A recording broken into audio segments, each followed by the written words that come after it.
You'll be staying home during our family trip because it's not enjoyable when outsiders are around. As for souvenirs, if I remember, I suppose I could bring you something.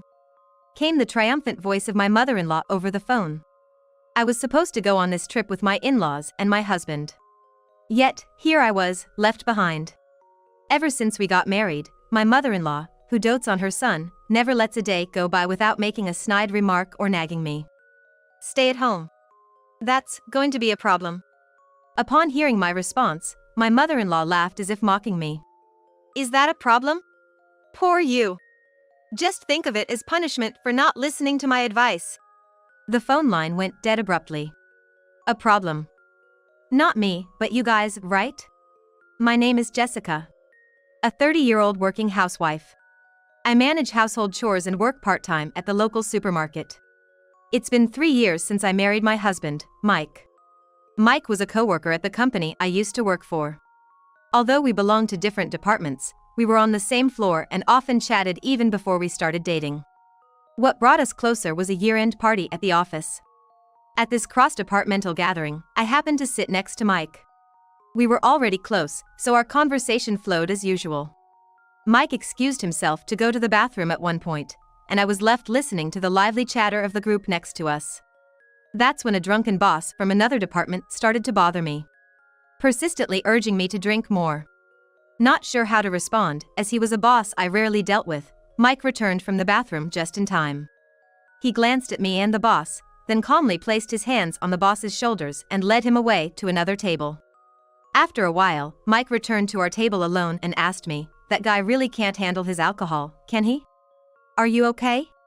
That was when I began to see Mike in a different light, and I confessed my feelings first, which led to our relationship. Our relationship progressed smoothly from there, and we got married 3 years ago. While we don't have children yet, our relationship as a married couple is solid. Despite the fulfillment of our married life, there is one issue that troubles me. That is my mother-in-law, with whom we are living. Currently, Mike and I are living in his parents' house. When we first got married, we lived in an apartment, but there was a fire in the neighboring unit, and our apartment was also flooded due to the water used in the firefighting effort. We had no choice but to evacuate as the apartment was uninhabitable. We were at a loss about where to go while the apartment was being repaired when Mike's mother offered, "Why don't you two stay at our place?" We took up her offer and decided to live with Mike's parents. We were grateful for their offer at the time. The problem started after we moved in. Although she occasionally made snide comments even before, I had accepted them because of her deep love for Mike. However, after we started living together, the intensity of her nagging increased. For instance, one weekend. It happened as I was enjoying a cup of coffee in the living room after finishing all the housework. My mother-in-law, who had been out, came home and immediately started bustling about the house. Then she came up to me and said, "Jessica, your cleaning is too sloppy. You need to spend more time on it and put some gratitude into it for your hardworking husband. As his wife, it's your duty to support him. I can't believe you can't even do this much, you're failing as a wife. If you're unhappy, then leave. Right now." To be honest, I thought, here we go again. I've been told the same thing almost every day. After all, the only reason she let us live together is because she wanted to live with her son Mike again, and my presence as a wife is probably nothing more than an annoyance to her.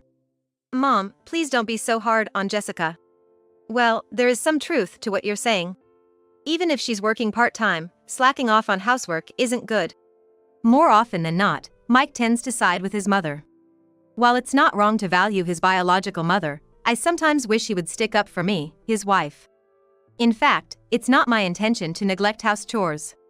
Despite working 4 days a week, even if it's for a short time, I've never once neglected my duties of managing the household chores for our family of 4. This remains true even when I'm not feeling well. On the other hand, my mother-in-law, although a housewife, is out and about having fun almost every day. Since we started living together, I've never seen her do any household chores.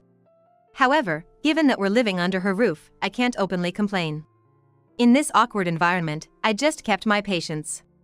Then one day, something unusual happened. Mike suggested that we should go on a trip, just the two of us. Why don't we go to a spa resort next month? The busy season has ended, and I have to take some annual leave. If I'm going to take a break, I thought it would be nice to relax somewhere. A spa, huh? Sounds great. I haven't requested any work shifts for next month yet, so I can take any time off. After discussing various things, we decided to go on a 2-day spa trip in the middle of the next month. As we plan to go on a weekday, we'll probably be able to spend our time quietly and without any rush. I was so excited and couldn't hold back. I kept gathering information about our destination whenever I had time. And just when I thought we should start booking our stay, my mother-in-law started to say something outrageous. Jessica, I heard you're going on a trip with Mike.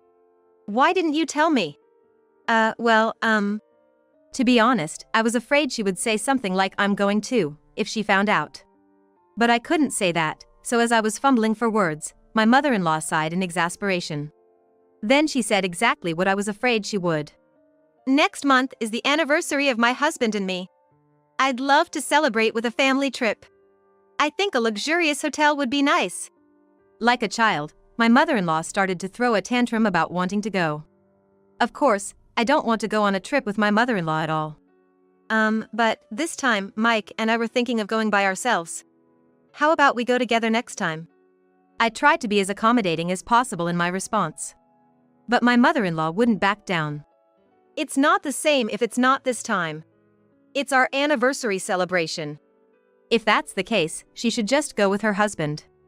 Just as I was about to say that, Mike came home from work. Mike, welcome home. I was just talking to Jessica about the trip. Oh, I can't wait. My mother-in-law, already excited to go, started to express her wishes. And Mike seemed to agree with her. I wondered who let the cat out of the bag about the trip, but with the way things were going, it was probably Mike who told my mother-in-law. Noticing my gaze, Mike looked a little uncomfortable. Mom's really looking forward to it, so let's postpone our trip for another time. It'll be even more fun if we all go together. From the way Mike was talking, it seemed like he'd already decided we were all going on the trip. Then my father-in-law joined in, saying, "A vacation, huh? Sounds like fun." With that, it became impossible for me to refuse going on this trip with the 4 of us. All right, next time, it's just gonna be the 2 of us, promise. Although reluctant, I agreed, and Mike gave me a look of relief. I wasn't quite satisfied, but there was nothing I could do about it at this point. At the very least, I decided I would be the one to choose the sightseeing spots we wanted to visit and the local dishes we wanted to eat, so I took on the task of making all the hotel reservations and planning the sightseeing schedule. My mother-in-law dislikes making such preparations, so my suggestions went through without a hitch. Then came the day of the trip. I had packed everything like clothes in my suitcase the day before, so the plan was to get up an hour before departure, have a leisurely breakfast, and then leave the house. I woke up to the sound of my alarm clock and stretched out on the spot. Mike? I then realized that Mike, who should have been sleeping next to me, was not there. Thinking that he might have already gotten up and started preparing, I headed for the living room. But Mike was not in the living room. Not in the bathroom, kitchen, or the front door either. Even my mother-in-law and father-in-law were nowhere to be found.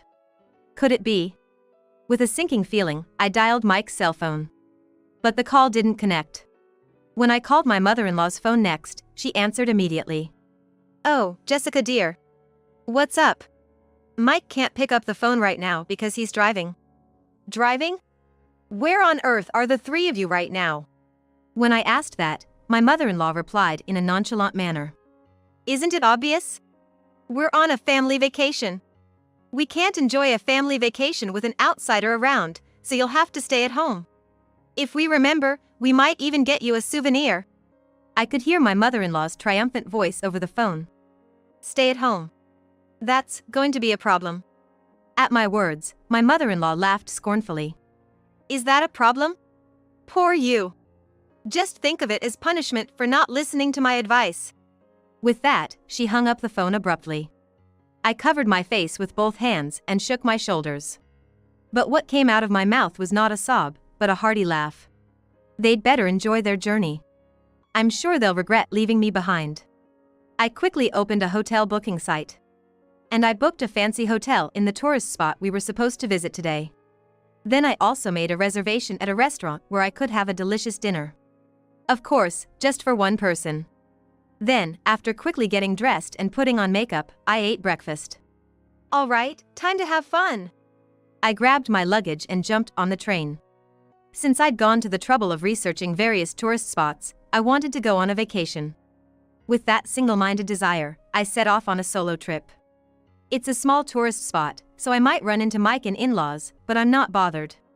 After all, they're the ones at fault. As I was thinking about this, the train finally reached its destination. From this point on, I'll forget about my mother-in-law and Mike and enjoy myself to the fullest.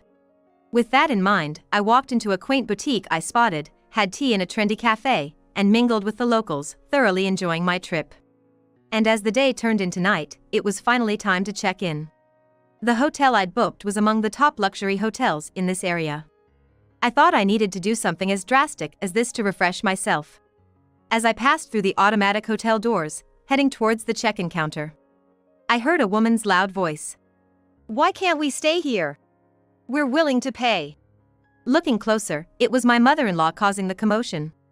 Of course they wouldn't be able to stay as this wasn't the hotel I had booked for the four of us. Observing from a safe distance, I noticed Mike spotted me as he exclaimed, "Hey! Jessica! What's going on? We couldn't stay at the hotel you had booked, so we had to find another hotel, and they're full." As he approached me aggressively, my mother-in-law did the same. Her face was turning beet red with anger. Well, that's expected. After all, they won't hand over the keys unless the person who made the reservation is present. It's a security measure. I did warn you, didn't I? At this point, they finally seemed to realize their foolishness, exchanging glances in utter disbelief. Just as they were about to create more ruckus, several hotel staff members rushed over. The sight of my mother-in-law being gently but firmly escorted out of the hotel was quite comical. "Remember this. We will stay in a place far more luxurious than this hotel." Feeling somewhat relieved, I decided to check into the hotel, leaving my accommodation-less mother-in-law and Mike behind. After completing the check-in process, I was escorted to my room. With its clean decor and luxurious interior, I felt as though I was in a dream. Once I put down my luggage, I decided to explore the hotel. After strolling around the hotel for a while, I returned to the check-in lobby. Guests keep coming in. I sat on the sofa in the lobby and was spaced out for a while when a pair of young women sat next to me. The two were excited, exchanging their impressions of the hotel. And they started to talk about something interesting. "Hey, do you know? It's about the hotel near the station. There's a very bad rumor about it. Apparently, you can hear hallucinations in the second-floor room and all your belongings get stolen. Not only that, but it seems there was even a case where someone died. And no one knows who's responsible to this day. We're lucky to be staying here, aren't we? Is that true? But why hasn't anyone been arrested? You would call the police in such a case, wouldn't you? Well, there are rumors that the hotel staff are in on it too. So scary." What a dangerous story. When I casually looked at the time, it was almost time for my dinner reservation. I stood up in a hurry and rushed to the restaurant. I'm so satisfied. After enjoying the dinner, I returned to the hotel. I took a bath, changed into my pajamas, and was watching TV when my smartphone alerted me to an incoming call. "Hello. We found a hotel we can stay in. It's super comfortable. Too bad you can't stay here with us. Well, we'll enjoy it twice as much for you, so no worries." It was from my cheerful mother-in-law.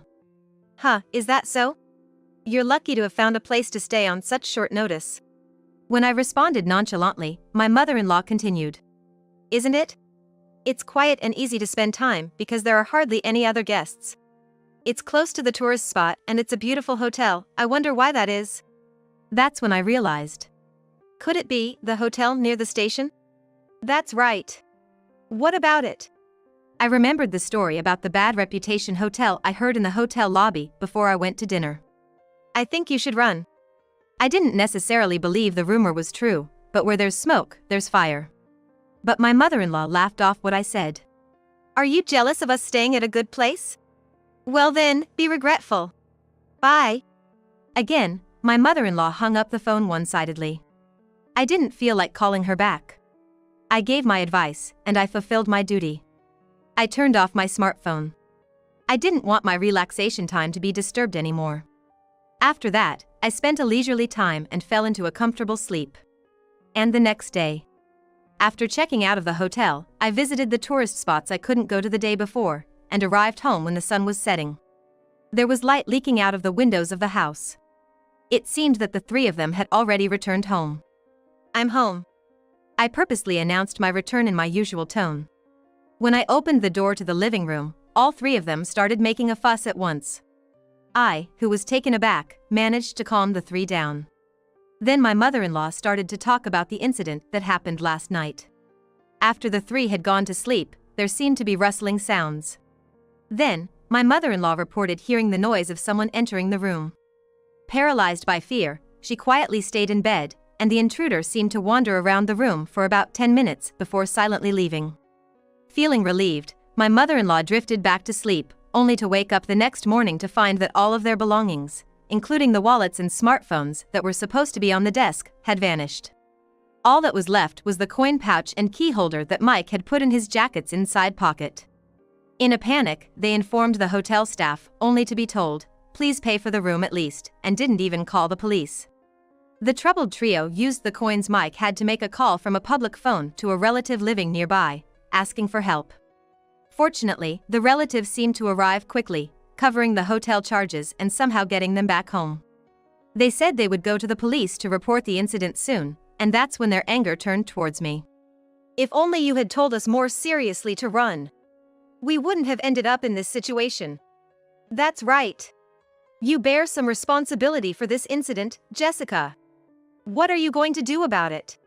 But if my in-laws hadn't left me behind to go on a trip, this wouldn't have happened in the first place. When I expressed this candidly, Mike raised his voice. "Shut up. You're just the wife, don't get cheeky. We're getting a divorce. I can't put up with you anymore." I was too flabbergasted to say anything.